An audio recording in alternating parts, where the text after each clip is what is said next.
বন্ধুরা আজকে একটা এক্সপেরিমেন্ট করব, তো চলুন সেই এক্সপেরিমেন্টটা করা যাক। বাইরে কি পরিমাণে রোদ দেখুন, এই অবস্থায় যেতে হবে ছাদে।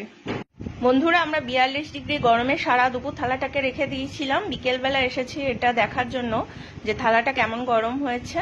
আর এর মধ্যে আমরা একটা ডিম ভাজবো। তো দেখুন এবার তেলটা একটুখানি আমরা এদিক ওদিক করে দিচ্ছি, দিয়ে এর ভিতরে একটা আমরা ডিমটাকে ফাটিয়ে ছেড়ে দেবো।